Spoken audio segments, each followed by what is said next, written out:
I'm going to show you how to measure your dog so the coat fits properly. You'll need a soft tailor's measuring tape to do this job. Don't use a hard ruler or a carpenter's measuring tape, as that will give you an inaccurate measurement. If you don't have a tailor's measuring tape, use some string to take your measurements and then measure that against a hard ruler or a carpenter's measuring tape. Jot your measurements down on the measuring chart after taking each one so you don't get confused. You want to make sure that your dog is looking straight forward, that they're not sitting down or twisting, which is always a little challenging, but their spine needs to be straight or it will throw off the measurements.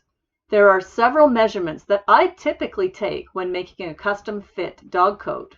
For this course, you'll just need to take 4 measurements. The first measurement we're going to do is the neck circumference. Measure around the dog's neck where the collar sits. You want to take 2 fingers and place them in between the collar and the measuring tape to allow for some flexibility in this area. If you don't use a collar, just measure around the dog's neck where the collar would typically sit. The second measurement we're going to take is the neck to withers. The withers are the shoulder blades on the dog and can be found by going straight up from behind the front legs. Measure from where the collar sits to the center of the withers.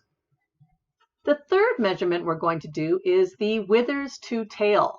You're going to measure from the withers just to the point where the tail begins, not down the tail, just to where the tail begins. The fourth measurement is the chest circumference. You're going to measure behind the front legs around the entire circumference of the chest at its widest point.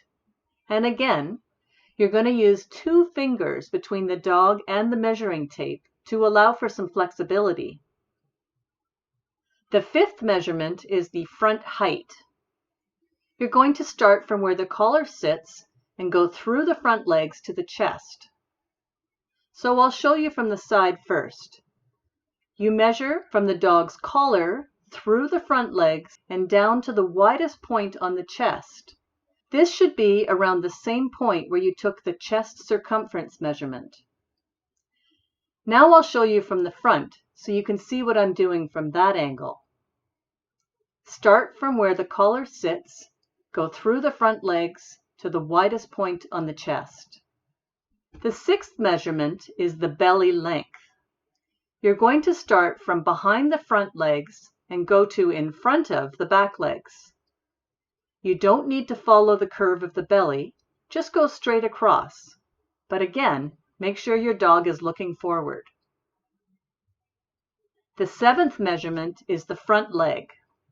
You're going to measure from the center of the chest on the front of the dog around to just behind the front leg.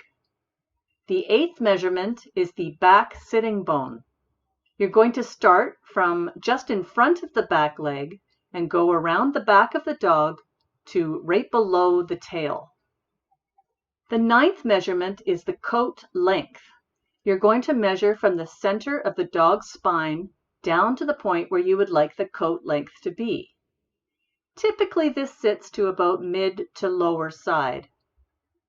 The 10th measurement is the chest width, and you're going to do this on the front of the dog.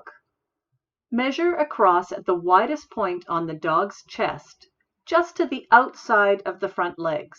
Not around the legs, just to the outside. This measurement is really important for barrel-chested dogs such as a bulldog, boxer, or pit bull. The 11th and final measurement is the inner chest.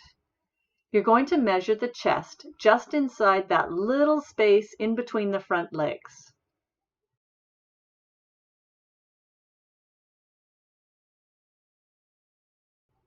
And that's it. You have now measured your dog for every imaginable type of coat that you could ever make for them. And now it's playtime!